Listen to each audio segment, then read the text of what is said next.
March 14, 1945, Consolidated Aircraft Corporation, San Diego, California. The rivet gun fell silent. In the vast assembly hall of Plant 2, where over 8,000 women worked 12-hour shifts building B-24 Liberator heavy bombers, a discovery was about to change everything the military thought it knew about wartime production security. Rose Marino wiped oil from her hands onto her coveralls and stared into the narrow gap between the bomber's primary fuel tank and the aircraft's inner skin. Something metallic glinted in the shadow. She had been installing hydraulic lines in B-24J serial number 4450738 when her wrench slipped and disappeared into the cavity. Reaching in, her fingers brushed against something that shouldn't exist. Not here, in a military aircraft 3 weeks from combat deployment. The object was cold, deliberately hidden, wrapped in waxed paper. Rose pulled it free. Her hands trembled as she unwrapped a small metal cylinder, no larger than a lipstick tube, with German words etched along its side: "Für das Vaterland," for the fatherland. Inside the cylinder, a tightly rolled paper covered in technical drawings, schematics, fuel system diagrams, specifications for the Pratt & Whitney R1830 twin wasp engines that powered every B-24 coming off this line.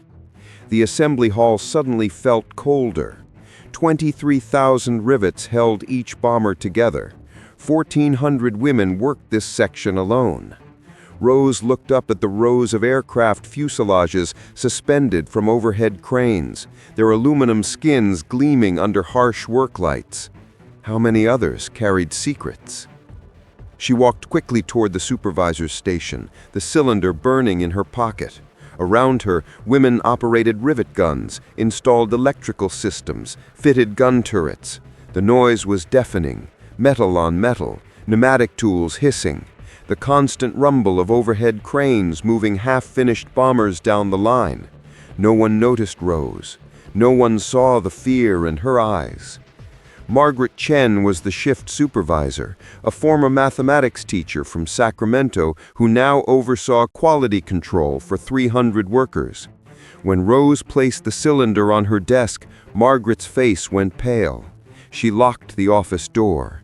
Neither woman spoke for a long moment. The implications were staggering. This wasn't a mistake. This was sabotage. And if one aircraft was compromised, how many others had been built with hidden vulnerabilities? Within the hour, military intelligence officers from March Field arrived in unmarked vehicles. Captain Theodore Walsh carried a briefcase stamped with red classification markings. He examined the cylinder under a magnifying glass, photographed the schematic drawings, and made a single phone call. Then he ordered the entire production line shut down. 8,000 workers were sent home. Armed guards sealed every exit. The interrogations began that night. The FBI's counterintelligence division descended on the plant with lists of foreign-born workers, anyone with family in occupied territories, anyone who had expressed anti-war sentiments. But the investigators quickly realized the problem was more sophisticated than a single disgruntled employee.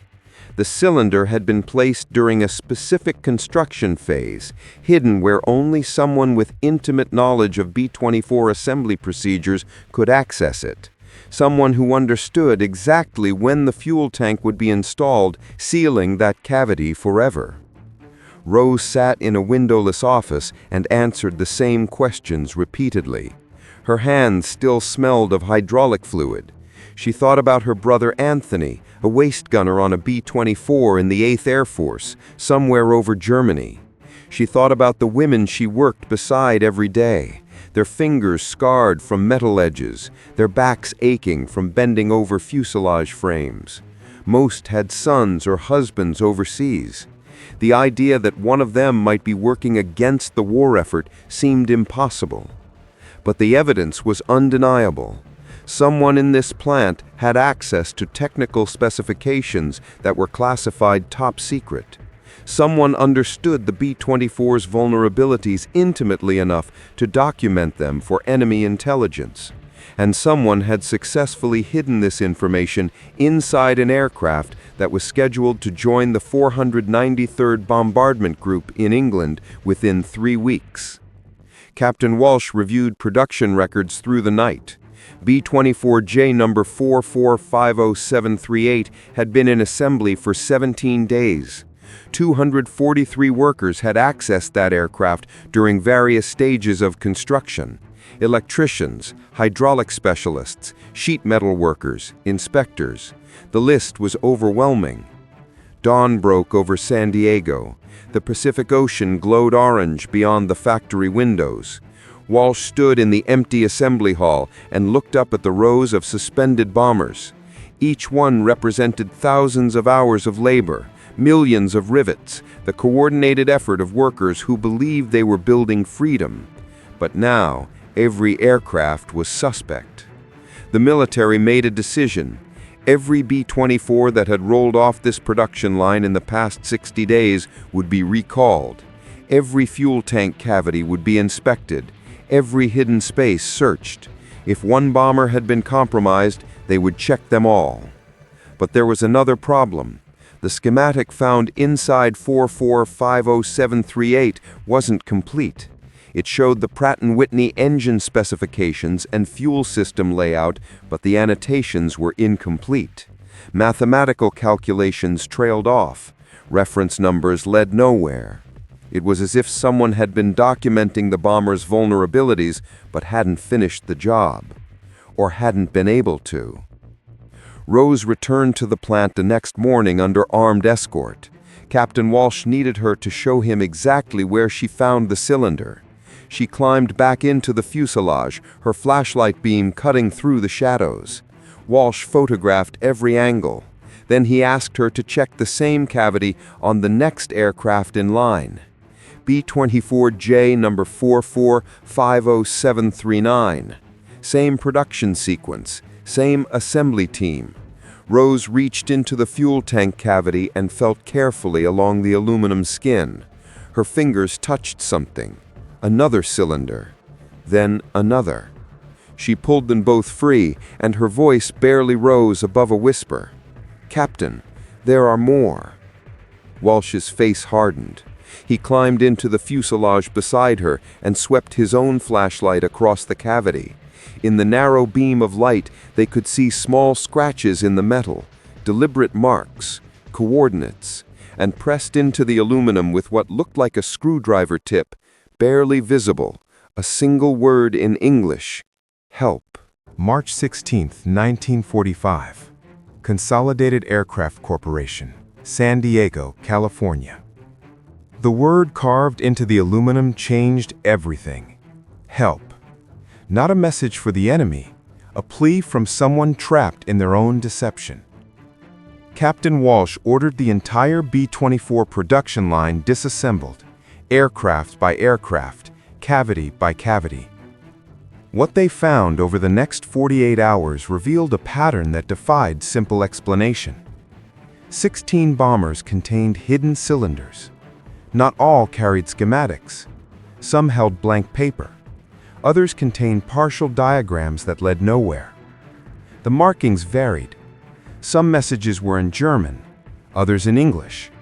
One cylinder held a child's drawing, carefully folded, showing a house with a red door and two figures holding hands. Military intelligence expanded their investigation beyond the assembly floor. They examined hiring records, personnel files, background checks conducted when the plant first opened in 1941. Over 60% of the workforce was female. Many were recent arrivals to California, drawn by high wages and the promise of supporting the war effort. But documentation was often minimal. Wartime urgency meant hiring managers prioritized production speed over thorough vetting. Anyone willing to work a 12-hour shift was hired. Walsh interviewed workers in small groups, watching their faces, listening for inconsistencies. Most seemed genuinely horrified by the discovery. They spoke about brothers and sons overseas, about the pride they felt building aircraft that would bring victory. But 3 women stood out. They worked the same shift, on the same section of the line where the compromised bombers were built, and their personnel files contained discrepancies. Helene Richter had listed her birthplace as Milwaukee, but her accent suggested otherwise. She was 42, older than most line workers, and had been hired in February 1943. She worked quickly, efficiently, with the kind of precision that supervisors praised. But she rarely socialized. Other workers described her as distant, always alone during breaks. Elena Kowalski had immigrated from Poland in 1938, sponsored by relatives in Chicago. Her file showed she had mechanical training, unusual for a woman of that era. She worked in hydraulics installation, one of the most technical positions on the line. She had access to fuel system cavities during a critical assembly phase. And then there was Anna Schmidt, 26 years old, born in New York to German immigrant parents. Her brother had been drafted in 1942 and was serving with the Third Army in France. Her file was unremarkable except for one detail. She had been fired from a previous job at Douglas Aircraft in Long Beach and rehired at Consolidated 6 months later. No explanation for the dismissal appeared in her record. Walsh sat across from Helene Richter in the same windowless office where Rose Marino had been questioned days earlier. Helene's hands were steady. Her eyes were tired but clear. She denied everything, denied hiding anything, denied knowing about the cylinders. When Walsh placed the child's drawing on the table between them, her face didn't change, but her breathing did. Shallow, controlled. "Tell me about your family," Walsh said, quietly. No accusation, just a question. Helene stared at the drawing, the house with the red door, the 2 figures. After a long silence, she spoke. Her accent was thicker now, unguarded. Austrian, not German, not American. "I have my daughter in Innsbruck, with my mother. I have not seen her since 1938. Walsh waited. Sometimes silence extracted more truth than questions. Helene continued. "I was told if I cooperated, they would be protected, safe. When the war ended, I could bring them to America." "Who told you that?" "A man. He found me at a market in Los Angeles in 1943. He knew my real name. He knew about my daughter. He said the Reich had people watching my family. If I did what they asked, nothing would happen to them. If I refused..." She looked at the drawing again. "He showed me a photograph, recent. My daughter was standing in front of our old house. Someone had taken that picture. Someone was watching her." Walsh felt the weight of the revelation settle over him. This wasn't ideology. This was coercion. Helene wasn't a committed saboteur. She was a mother with no choices left. "So what did they ask you to do?" "To document the aircraft, fuel systems, engine specifications, weaknesses. Hide the information where it would be found later, after the bombers reached England. Someone was supposed to retrieve them before the aircraft deployed overseas. But then production increased. So many bombers, so fast, I couldn't keep track. Some went out before they could be recovered." "The others, Elena, Anna, were they part of this?" Helene shook her head. "I don't know. We never spoke. I was told to work alone, to trust no one." But Walsh knew better. 3 women with questionable backgrounds, working the same section, during the same shift. It wasn't a coincidence. It was a cell. And if Helene had been coerced, the others probably were too. Over the next week, Elena and Anna told similar stories. Families trapped in occupied territories, threats delivered through intermediaries, promises that cooperation would ensure their loved ones survived the war. The FBI tracked the man who had contacted them, a German intelligence operative named Klaus Adler, who entered the United States through Mexico in 1942. He was arrested in Tucson on March 22, 1945, carrying forged papers and a list of 43 names, all women, all working in defense plants across California. But the operation was more sophisticated than anyone realized. Adler was part of a network called Aktion Werwolf, a desperate German intelligence initiative designed to gather technical information on Allied aircraft and disrupt production through psychological warfare. Its goal wasn't just sabotage. It was to make America doubt its own workers, to create paranoia that would slow production. And it almost worked. The military kept the discovery classified. Too much was at stake. If word spread that enemy agents had penetrated aircraft factories, public trust would collapse. Instead, they quietly inspected every bomber, removed the compromised components, and increased security. The 3 women were held in custody, but not charged. Their families were eventually located and brought to safety. But there was one detail that haunted Walsh. When FBI agents searched Helene's apartment, they found a notebook hidden beneath the floorboards. It contained detailed records of every cylinder she had hidden, every aircraft number, every date. But the entry stopped on March 1, 1945, 2 weeks before Rose Marino found the first cylinder. Someone else had continued the operation after Helene stopped. Someone still on the line. March 28, 1945, Consolidated Aircraft Corporation, San Diego, California. Production resumed, but the assembly hall felt different now. Workers moved through their shifts with new awareness, watching each other. Trust, once broken, took time to rebuild. Armed guards now patrolled every section. Captain Walsh remained on site, convinced the investigation wasn't finished. Rose Marino returned to her station in Bay 7, installing hydraulic lines with the same precision she had before.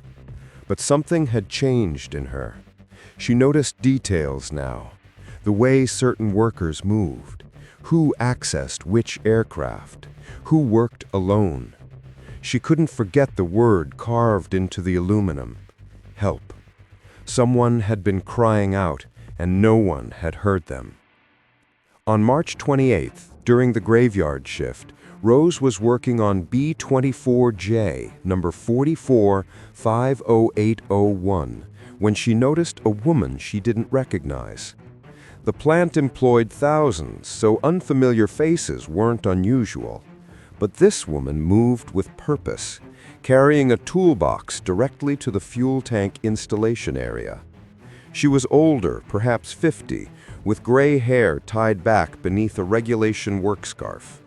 Her coveralls were clean, too clean for someone 6 hours into a shift. Rose watched as the woman climbed into the fuselage and disappeared into the bomber's interior. Minutes passed. Rose set down her tools and followed. She climbed into the fuselage and moved through the narrow crawl space toward the fuel tank cavity. The woman was crouched in the shadows, her flashlight beam focused on the aluminum skin. She held a small awl, etching something into the metal. When Rose's shadow fell across the work area, the woman froze. For a long moment, neither spoke. The assembly hall noise faded into background static. Rose could hear her own heartbeat. "You're the one who wrote help," Rose said quietly. Her hands trembled. She lowered the awl. Her face was lined with exhaustion, her eyes red from sleepless nights. When she spoke, her voice was barely audible. "My son is a prisoner, Stalag Lutre. The Germans said they would execute him if I stopped cooperating. But I couldn't keep doing it. I couldn't keep betraying everything he was fighting for." "What's your name?" "Catherine Monroe, Quality Inspector. I have access to every aircraft on this line." The revelation hit Rose like physical force. An inspector, someone whose job was to examine bombers, to enter every cavity, to check every system, someone beyond suspicion, someone who could move freely through the assembly line. "How many?" Rose asked. 47 aircraft, maybe more," Catherine's voice broke. "At first, I only documented systems, but then they wanted me to introduce weaknesses, loose rivets, compromised fuel lines. I couldn't do it, so I started leaving the messages. Help. Someone had been crying out, and no one had heard them." Rose made a decision. Looking at this woman, this mother trapped between impossible choices, Rose saw the human cost of war, the way it twisted people, forced them into corners where every option was wrong. "Come with me," Rose said. "Captain Walsh is still here. If you tell him everything, they might be able to help your son." They walked together through the assembly hall, past rows of bombers in various stages of construction. Women worked steadily, their hands moving with practiced efficiency. These were the women who built America's arsenal, and among them had been women like Catherine, caught in webs of coercion and fear. Captain Walsh listened to Catherine's confession in silence. When she finished, he made a phone call to military intelligence headquarters in Washington. Then he looked at Catherine with an expression that wasn't quite sympathy, but wasn't condemnation either. "Your son is alive," Walsh said quietly. Stalag Luft 3 was liberated by Patton's Third Army on January 30th. He is recovering at a field hospital in France. Catherine stared at him. "But they told me he would be executed if—" "They lied. Your son has been safe for 2 months." The weight of those words broke Catherine completely. Everything she had done, every schematic, every hidden message, every sleepless night had been for nothing. Her son had been safe. The threat had been a lie. Walsh spoke again. "You documented 47 aircraft. We need to know which ones, every serial number, every location where you hid information." Catherine nodded, wiping her eyes. "I kept records, everything, in my locker." Within hours, military intelligence had the complete scope of the operation. Catherine's records were meticulous, including dates, aircraft numbers, and names of other coerced workers. The FBI arrested 6 more people over the next week, all with similar stories. Family members in occupied territories, threats, promises. None of them had been ideological enemies. They were ordinary people caught in extraordinary circumstances. The military's response was swift but measured. Every compromised aircraft was inspected and repaired. Additional security protocols were implemented. But the investigation remained classified. The public never learned how close the enemy had come to corrupting America's production lines. Catherine Monroe was held in military custody, but not prosecuted. Her cooperation had prevented a far larger disaster. After the war ended in August 1945, she was quietly released. Her son returned home in September. They never spoke about what had happened. Some truths were too painful to revisit. Rose Marino continued working at Consolidated Aircraft until the plant closed in 1946. She never forgot Catherine's face, the weight of impossible choices. Years later, she would tell her grandchildren about the women who built the bombers, about the sacrifices they made, the pride they felt. But she never mentioned the darkness that had existed alongside the light. On April 12, 1945, B-24J number 44-50801, the aircraft where Rose had first found the cylinder, took off from an airfield in England.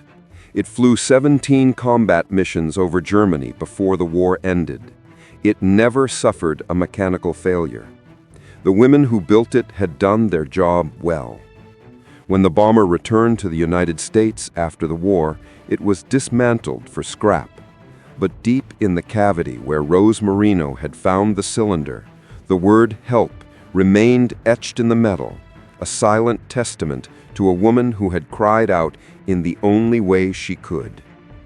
History remembers the B-24 Liberator as one of the most successful aircraft of World War II. Over 18,000 were built. They flew in every theater of war and helped secure Allied victory. But hidden in that legacy are the stories of the women who built them, the ones who worked in shadows, the ones who faced impossible choices, and the ones who found the courage to ask for help when no other options remained. The assembly halls are silent now. The factories are gone.